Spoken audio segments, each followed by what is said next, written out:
Hello, everyone. You're welcome to my YouTube channel. And today we have a very interesting topic to discuss. And I have here with me two wonderful persons. They are both believers in Christ.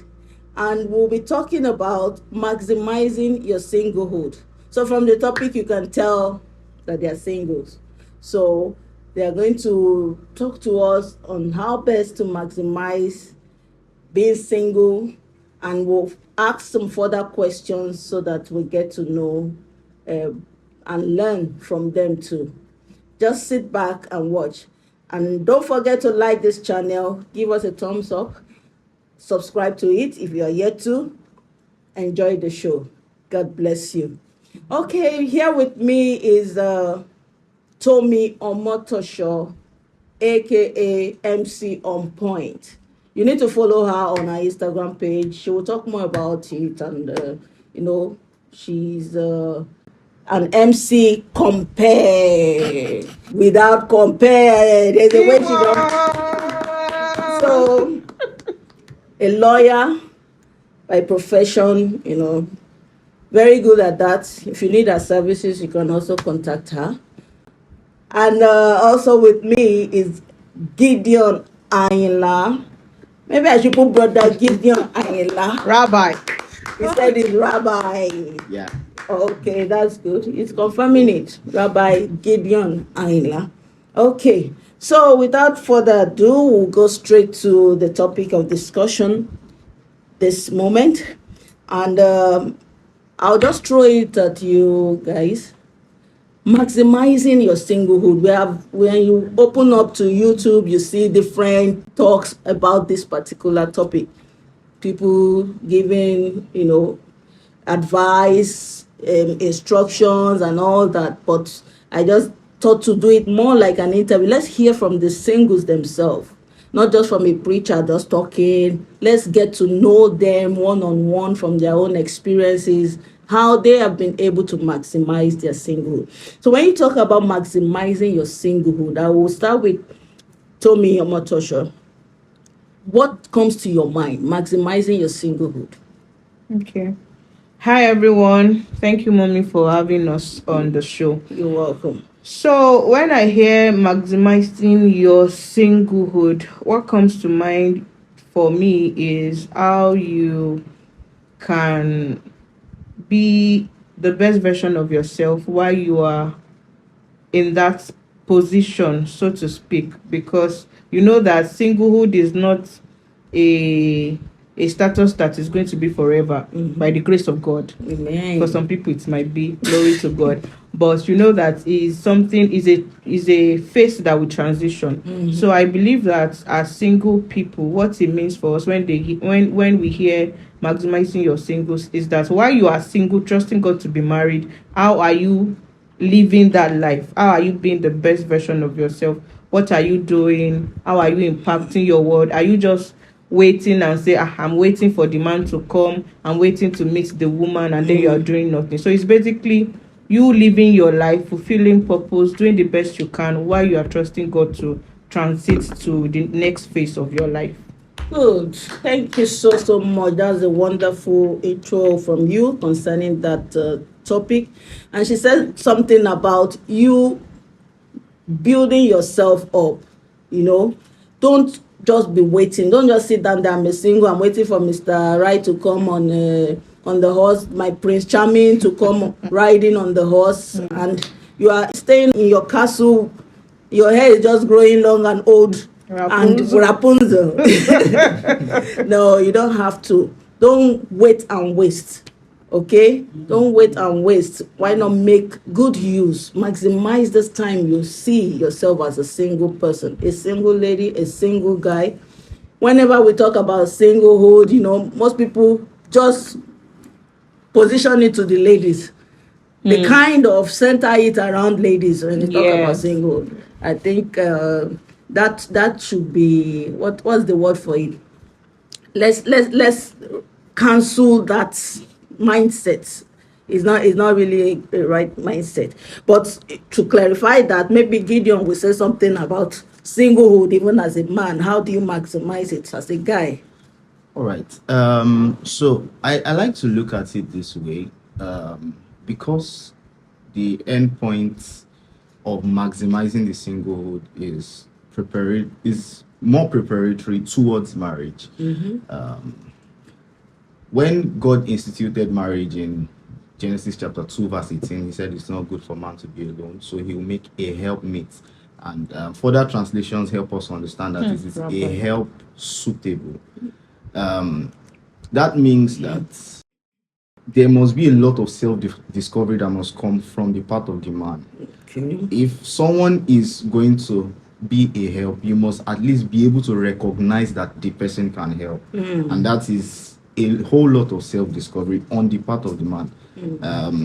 As a man, you don't want to bring a woman into confusions. So you have to have discovered yourself. You have to have known yourself. Then you can now find a woman who is tailored to help you become the best version of you while you help each other. Exactly. So it's on the part of the man, it's a whole lot more work, I believe. I know that society pressures women a lot, but I believe that on the part of the man, it's a whole lot more work, because you have to, one, be able to help yourself while helping the woman. So it's a whole lot of work. It's not just the responsibility of the female to prepare herself, but the man himself should prepare himself. So invariably, everyone should be prepared. Yeah. Everybody, both the guy and the lady, should prepare himself, herself towards the final destination by the grace of God, which happens to be marriage. For those who have chosen to be eunuchs, so if you know, because the Bible even said it, that there are some people who make themselves, they just decide that they are not marrying, they just want to be, serve Celebrate God grace. all the days of their life. Some people know themselves to be like that. Okay. But some people, out of fear, they are the ones that I don't want to. It's out of fear they decide not to marry, to remain single. Out of the fear of making a mistake in the choice of marriage, then they decide to remain single. Okay, not to digress too much. There's a saying that the single season is one of the best seasons in one's life. And maybe I should have had a married person here. Let's put it up as a debate. The single season, and the married person will argue, no, I think this time that I'm married is the best season of my life. But the singles, we only have them here. So they will tell us if they agree with that statement, that is the best season of one's life, and why they think it's the best season of one's life. Okay, let me start with Gideon. You pick up from where you stop. Okay, the single season is the best season of one's life. I agree to some extent.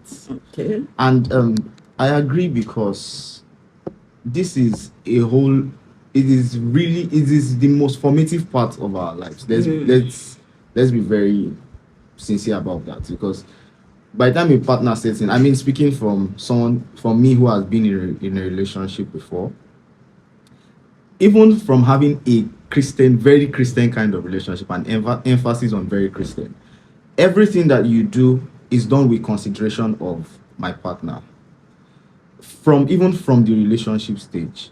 So if, and to be very sincere, there are some things that you want to do, but considering the partner would make you drop them, because you are looking at, I don't want to keep this lady waiting for too long, and I have to achieve this, and I may not be able to maximally achieve this with her.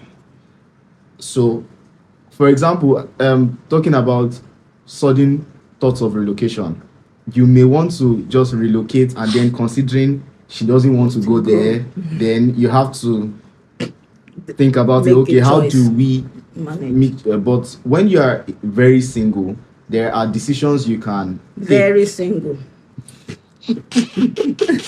Okay, there are decisions you can take that may okay, let me take the next 2-3 years to do this, and you may not have that luxury of time if you are in a relationship with somebody. So I believe that the period of singlehood or singleness is a period where you can have if you pay good attention to yourself, you can have a lot of time to really focus on yourself and build yourself, discover yourself. So I agree. That is the best season of one's life. Okay, thank you so much. Do you agree? Okay, so I would say that is correct, looking at it from the perspective of time. But then again, in fact, if I had answered before Gideon, that would have most likely been my answer. But his answer got me thinking about some of my friends that are married. So, of course, when it has to do with time and being able to make decisions, self-development, nobody is checking you, especially for a woman now, because it's even different, a bit different from the men. You can come and say, babe, this is what I want us to do in this. Now, it now takes you asking the woman would most likely want to listen to what you are saying, right? Because you are the head of the relationship. She has not yet entered inside, so she will be submissive. She will be submissive. Do you understand? So, but for the woman now, she's the one that now needs to submit.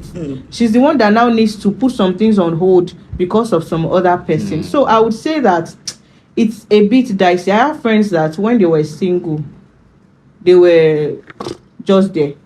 But being married, you know, that scripture that says one will chase 1,000 and two will put 10,000 to flight. And I have seen how much progress a person has made just because she married a good man, just because she married a man that pushed her. This was somebody that was laid back when all of us were saying that, by this time I want to do my master's. I want to just, the one where I don't read for school, you don't do okay. But then this person marries a man who pushes and say, you can be more, you have this potential, you can be this. And I have seen a lot of progress that this person has made. But with time and, okay, maybe I'm the kind of person that I like to socialize, I like to go and see my friends. Of course, being married will make you miss all of that in your singlehood. Especially for a woman, you have children to cater to, you have a husband to cater to. Sometimes you are out, your husband is saying, babe, are you people not done? When are you coming? You are with your friends, and then the husband is sending message, babe, please be coming home, I'm tired, I'm with the child and all of that. So I feel like with that, but I feel like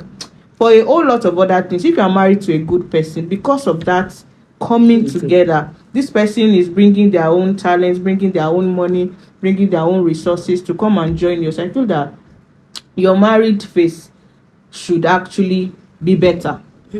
Should actually be better. It should add more to you. More. I am not married, I don't know. But me, I am hoping that, because I always say, one time somebody was asking me out, and when I was asking the person why me, and then the person is saying, and I said, okay, so and I said, so as a single person, I enjoy my life. I don't feel like anything is wrong. I said, so if I enter this relationship, what is the value added advantage? And this one said companionship. And I said, this companionship now, I have friends. I said, so what's going to be different? Because I believe that two people coming together should be like you adding value to each other. It should not now be like, I for just this single.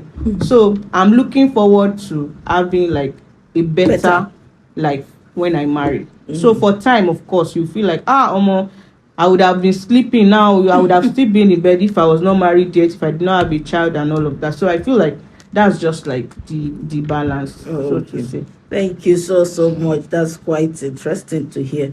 Okay. Apostle Paul encouraged us to stay single like he was. Would you agree to that? He wasn't talking to me. Hey, Rabbi Gideon said he wasn't talking to him. What's your address? When you wrote that letter, my name was not part of it. See as you people are denying your apostle at this time. I read it, I didn't see. You didn't see it. Apostle, we celebrate your grace. No. Okay. We want to marry. Yes. So I remember the time that I also at some point when it was getting frustrating. I told God, when they preached. Then they said that part in preaching, sometimes I look at myself, I say, you yourself, you do. You yourself, you do. Say, God, better answer me, better give me my husband, or else. But I don't finish the statement. Let me not put myself.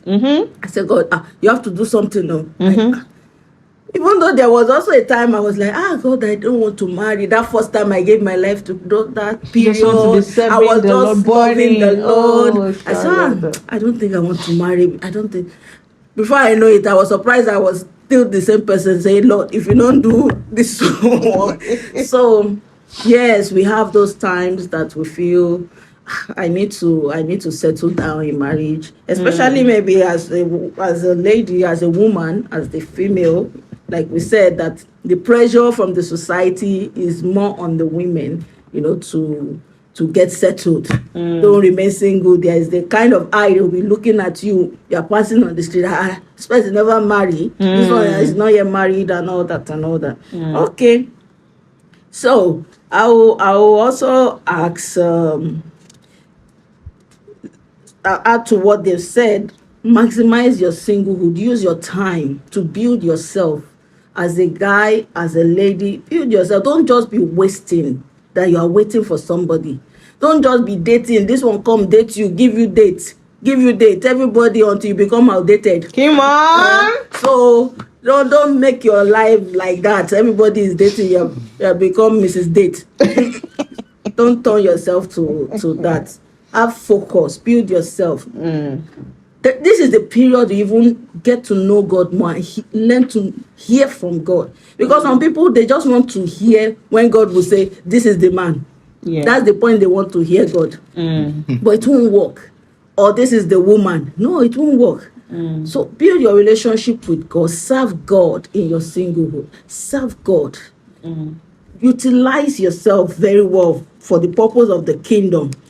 And also explore platonic relationships. Exactly. There are lots of, I feel like there are some things that some level of pressure would reduce when you have some relationships you lean into. And it doesn't have to be opposite sex relationships. So even female relationships, I know that not many women like female relationships because they say women are their own worst enemies and all of that. But I believe that just as we pray for who we are going to marry, you can also pray about friendships. God can send you your own tribe. So sometimes when those feelings you are ovulating and then you are feeling like my body is doing me one kind. There's a Christian sister that is your friend that you can talk to and you can rant to and you can say, I don't tire. I just want to marry now. And then the person can be there for you, lend you a shoulder, talk to you, encourage you. It might even be a married person.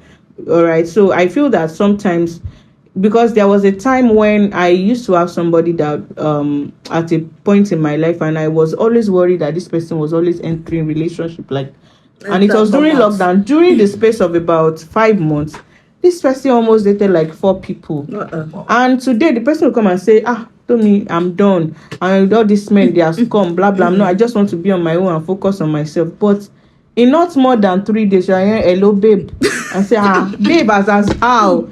I thought you said you were taking a break now and all that. But one time she said something that really struck me, and then I just extended some grace to her and decided to be praying for her. She said that, Tomi, you will just be in the room. Sometimes you'll be calling out your friends, you'll stay on the call 1 hour, you'll be gisting. Me, I don't have those kind of friends. It's only man that I know that if I'm in a relationship. And because of that, so he put a lot of pressure on the men that she was in a relationship with, because these men have their own friends. They want to go out and hang out. When the man is out hanging out, you want to talk to the man, and the man is feeling like, you are bugging me, you are in my space, can I just breathe? So they are always having constant issues about, babe, I want to talk to you. You say, babe, I cannot talk now, they play FIFA. You say, make I can't talk. So but because all those times that the friend is having their own time with their friends, the fiance or the boyfriend, you also can have your own time with your own friends in being whole with yourself. Some people will say, how do you cope staying it? Like, how can you not cope? Were you born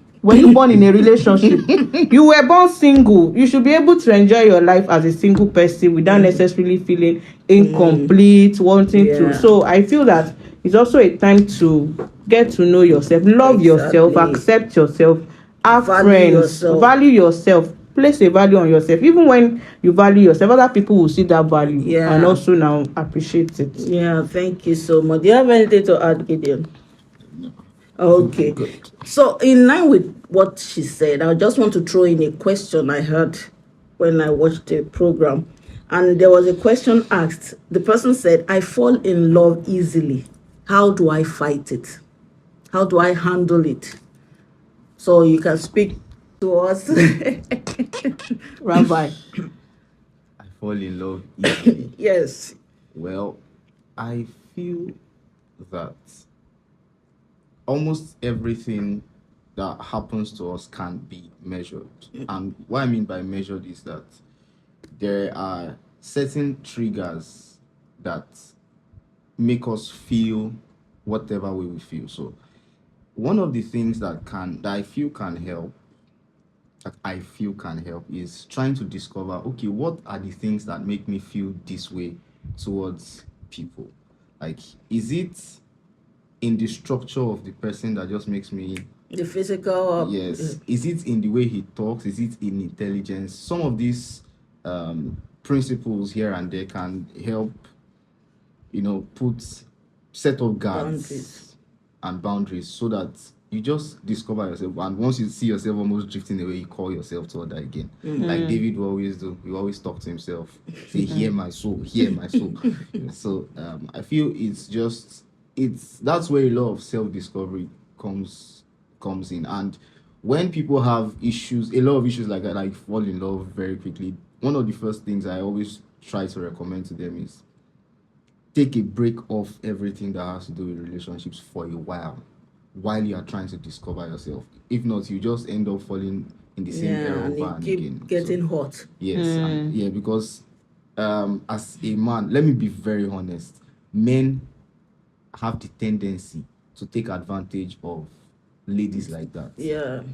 Very sincerely, men have the tendency to take advantage of people like that. So if you can discover yourself and help yourself build boundaries, then you know where to build walls and where to ask questions, very direct questions. So, Okay, that's great. Thank you so much. You want to add to it? I feel like I feel like you already like made the point. But another thing to think is that for some people it could be this falling in love easily. I don't exactly know the context that it is in. For some people, it could just be that when you spend time with people, I feel like even for many people, when you spend time with people, you easily just try to take a liking to them. But for some other people, whether it's even one music minister online, there are some sisters like that. They're so crazy in love. You just see that the person, you don't know this person, you've never met them. That is why when maybe one popular gospel minister marries, and then people are saying, oh, the sisters are their hearts are broke. I used to think that it was a sham, that it wasn't real, until I don't know, I was in a conversation with somebody and that person was telling me that she had received one certain, whether it was Lawrence Oyo or somebody, and I'm like, I didn't know that thing was a thing. No, I thought that, okay, if you start to talk to somebody, of course, when you start to spend time with somebody, you start to notice the things that you didn't used to see before. And you're like, this person is my kind of person. So there are people, those people, what you need is prayer. You just be claiming every man that you're seeing because you don't know him, you don't have any access to him. That one is another thing. But if it's like from you are spending time with somebody and then you see that if somebody don't talk to me like 3 times, I don't pick Ashwebio. Please, you need to put boundaries in place. You need to understand yourself, like Gideon already said, and one of our pastors always say, Pastor Vincent, that he that is weak in emotions should be strong in principles. You should know what triggers you. Don't be talking. Even if you don't like somebody, if you spend time a lot with them, somehow affection starts to grow towards that person. So if you know that you're not going to eat it, then don't go too close. Don't smell it. Don't go too close to it. So that your heart is preserved for the one that the Lord is preparing for you. So that you'll not be eating breakfast without putting any food on fire. So please and please guard your heart with all diligence, for out of it proceeds the issues of life. That's good.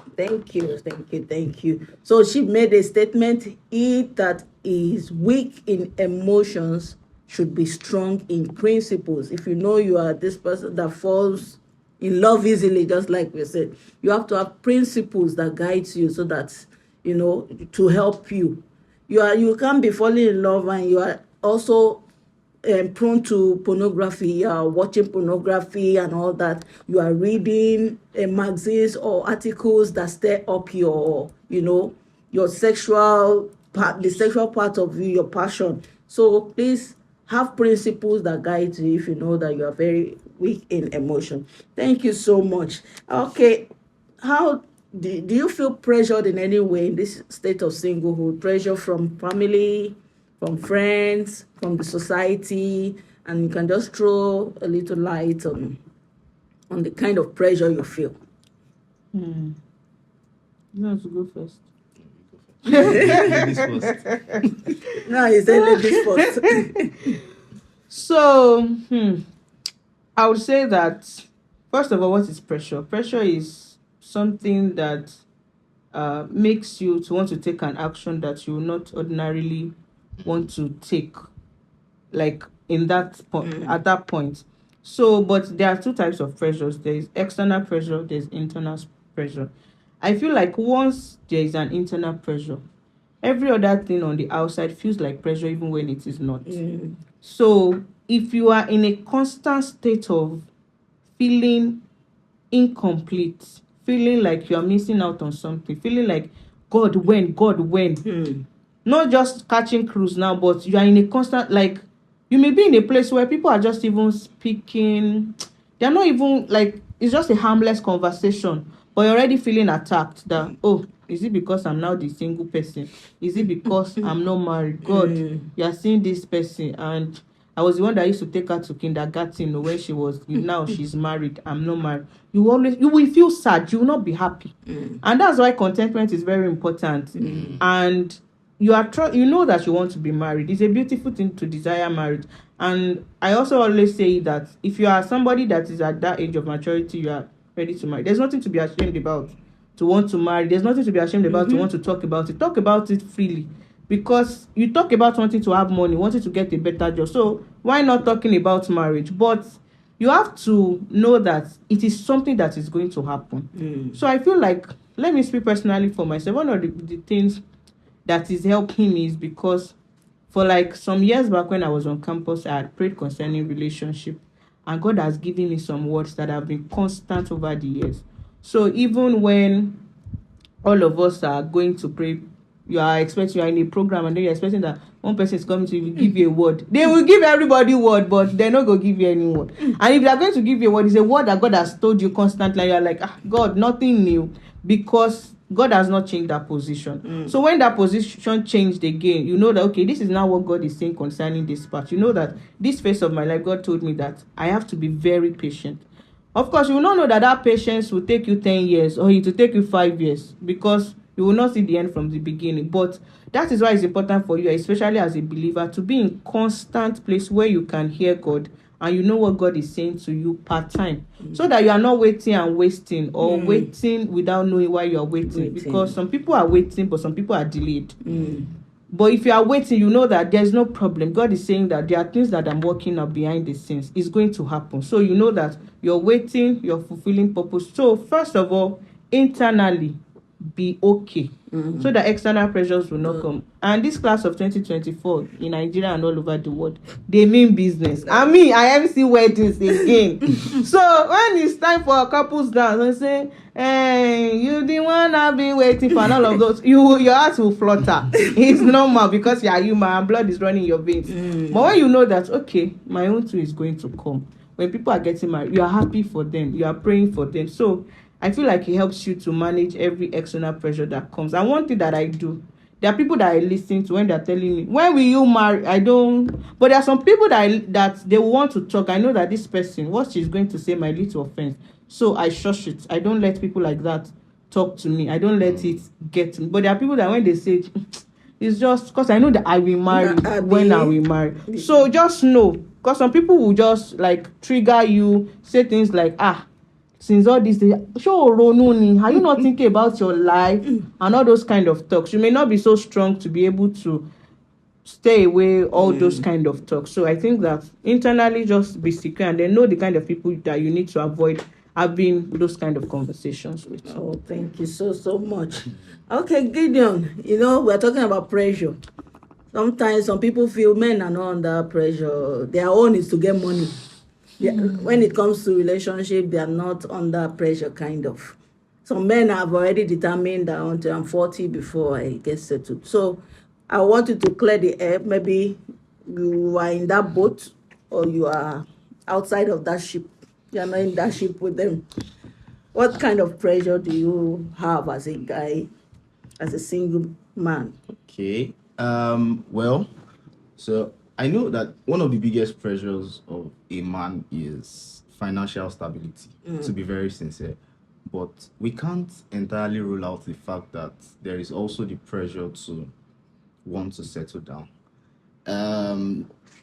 As it seems that men are not necessarily emotionally weak, but there are still these moments of vulnerability that we have that sometimes it just looks like, why is everything like this? Like, I was, permit me to share this. I was speaking with a senior colleague. He's like an elder brother from school. He's financially stable. He has almost everything that a young guy can want. But he was telling me that he's going to be 37 next year. And he's not married. And in our chat, I still have the chat on my phone. He said it was just yesterday we were talking. He said day before yesterday night, that he had to cry himself to sleep. Wow. A 36-year-old man, because of he's, like I said, he's financially stable. He's doing very well. But it's just that part that is missing.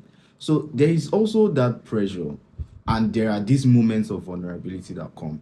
Sometimes it's easier for a man to shake them off because, there's FIFA, there is hangout with the guys, and one of your guys can just come around and just like, shouldn't have got a woman. They do like, oh God. There are things like that, but we can't rule out the fact that men also go through those things. Mm-hmm. Do you think men they are being pressured by their parents to get married? Of course, men are being pressured too.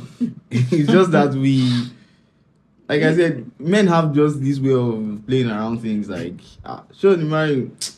You understand? There's a way a man can just play around these things, but definitely, I even know I have another senior friend too who is also in his 30s that every time his mom calls, he's always like, what of my wife? I want to see my grandchildren. He happens to be the first child again. I want to see my grandchildren, and he'll say, Mommy, don't worry. This girl, I have one fine girl that I'm bringing to see, just to ease off the pressure. But there is the pressure. But then, because of our nature as men, there is also the skill to wait off the pressure. But that doesn't mean it doesn't get to us. A lot of times it does. Okay, before we round up, there's this final, it's still under pressure, and which is a common thing in the age that we live in, and that is sexual pressure. They say, if people here, though I'm not of the school of thought of those who go online, I'm still a virgin, and you are seeing all those posts and all that. No. But how have you been able to handle that part? Knowing that some people will come to you, guy, you still there like this, you still, they come to you with, how do you handle sexual pressure in this age where immorality and everything, even amongst Christians, among people in church, you won't see it very common in church. Even Paul the Apostle wrote at some point, said there are some kind of sexual immorality that even unbelievers, we've not heard it among unbelievers. We have only heard it in the church setting. So how do you as a single person help yourself when it comes to sexual pressure? It's a lot. Or you can give tips how you have been able to to keep yourself. What are the guards you put around you and all the principles you work with that you feel can be all size fit all for people? Okay. So personally, I feel like that's not like a general thing, but I'm the kind of person that feels like when it comes to sexual conversations, don't make it like a sacred cow that should not be talked about. But it's not like you are going into details and talking, but like maybe a conversation. There are people that they cannot use the word sex in a conversation, but in the corner of their room, that's all they are thinking about. So, but everywhere you go now these days, Sexual. you are going to see. Sometimes you can, especially on Twitter, if you use Twitter a lot, you see a very interesting tweet. That's what is starting. But as you continue to read the thread, you'll just see one pornographic content. So one of the things that I did on Twitter, I muted some words. I muted porn, I muted sex, I muted different things that is related to sex. I muted it because I'm like, how can I constantly come? You just come like this. The next thing, that's what you're saying. So I muted those words. So once I'm using Twitter, and then Twitter will say you cannot see this post because you muted a certain word. So I will just pass. Then I also try as much as possible to not watch some kind of films. Sometimes there are trending films and people will say, this film, the sex inside it. And there was a certain film that was trending on Netflix one time. I wanted to watch it out of, he's trending, let me go and watch it. By the second scene, I was just seeing naked people and just say, it's so bala. I didn't watch that film till today. So different stuff like that. Don't also avoid being in too close proximity with a male person, because before you know now we just dey stare at each other and things will just butterflies will just begin to flow in your. And then somebody was talking to me one time and asked me this particular question. I feel like for a lady, it has become an eyesore in the church, especially. You see very fervent brothers tongue speaking, but then you start to do talking stage and you see that the person is, what's your favorite position? And my position is when I want to pray. I like to lie down before my Lord, and the person say, what's your favorite? And I'm like, how can I be having it? How can you, like, I don't understand. So in fact, I feel like that is part of the major reason why a lot of Christian sisters are single, because it's like the men, some of the men, not men, because there are still a lot of men that are doing sexual purity. They feel like every other thing is okay. I've heard a brother who said that sex is you can do every other thing, or you can try to just a little bit of something, but the sex, the penetrative sex is just like the forbidden fruit in the Garden of Eden. So you're allowed to eat every other thing and all. So a lot of nonsense theologies that some of these people put to it. So you also just have to understand that this is the will of God for yourself. You are doing this to respect God, to honor God. You cannot say you love the Lord and you'll be doing things that God does not. You also have to understand your consecration, because for some people it's just beyond the instruction that God has given. It's because the path you are going to tread, just like our senior pastor said the other day, that one time God was having a conversation with God, and then God said that we preserved you because of the kind of calling that you have. So if you know that this is the kind of calling that I have, you know that other people may be able to do it and they will escape, but you cannot afford to do it. So avoid consuming content that expose you to sexually explicit stuff. Avoid relating to people that they always speak profane words. There are some people, everything is sexual to them. When you are watching a content, you cannot say, they just bring one slang. Before you know, you are even lost. You are like, okay, how does the way this person eating this food, how does it relate to sex? So you have to avoid the company of the ungodly so that you will not be corrupted, so to speak. Yes, okay, in 1 minute. Okay, so another thing I want to add to that is to have accountability partners. And this is one thing I do a lot, because for someone like me, I'm reserved. I'm not quiet too, but I'm reserved. I don't necessarily talk too much, especially in social gatherings. I like to be on my own. So it's good to have accountability partners. Let me give an example. There was one day I was in church. By the way, our church is at Lupeju, Living Impact Christian Center. Glory, LICC. Yeah. So I was in church that evening, and I just took a walk. Okay, let me get something to eat. And as I was about passing the front of a beer parlor, a lady called me. I even thought maybe she needed something. Very pretty lady. And she said, I've been seeing you around and I want us to be friends. I was lost. I just stood there and I was just looking at her. And that was it. And I just said, okay, there's no problem. She said her name is, she told me what her name is. I told her my name, and that was the end. And the next time, I got back to church, I told my close friends, Emmanuel, James, this is what's going on. Help your brother out. Before you on a see, they don't drag me into one place. So there was a day we went out together, everybody. We came for rehearsals that Wednesday overnight. So we went out together to get food, and she called me in the midst of all my friends. And she said, I said, I want to be friends with you. You're doing shakara. Your shakara don't do too much.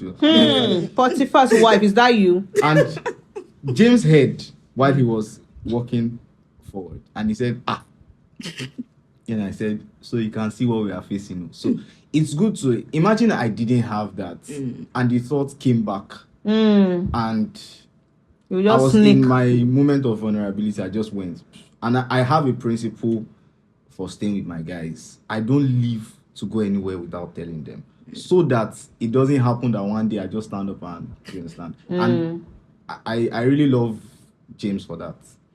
He looks for everybody. Where is once he just, where is this person? Where is this person? Where is this person? And then he starts looking for you, puts a call through. Where did you go? Where did you go? So it's good to have people like that who track you. Where are you? Where are you? Then one more thing, it's okay to stay off social media, especially when you feel that the contents are becoming too much. There was a time I had to delete my Twitter for close to 2 years. Then I didn't know that you could restrict the Words. Not just words, but there's a way you can stop X-rated contents from appearing on your Twitter timeline. So I had to delete Twitter for about 2 years because it was becoming too much, and then you just sit down trying to meditate, and those pictures are coming back. So that's another thing you can do. Thank you so much. It's been a wonderful time. We are want of time, but at this stage, I believe you have gotten so many things. You've learned so many things from the short period of discussion we've had. And in the comment section, you can just put your own opinion based on the questions we've asked. You can just give us your own 2 cents in it, and we'll look through it and also give you our feedback also if it requires it. Thank you so much for joining us, and we hope to bring out more content. You can also give us suggestions on what you want us to talk about, what you want to hear, and we'll put ourselves in that place to make it happen, God helping us. Amen. So for our next content, we hope to see you soon on LICC First Lady YouTube channel. Thank you. Thank you.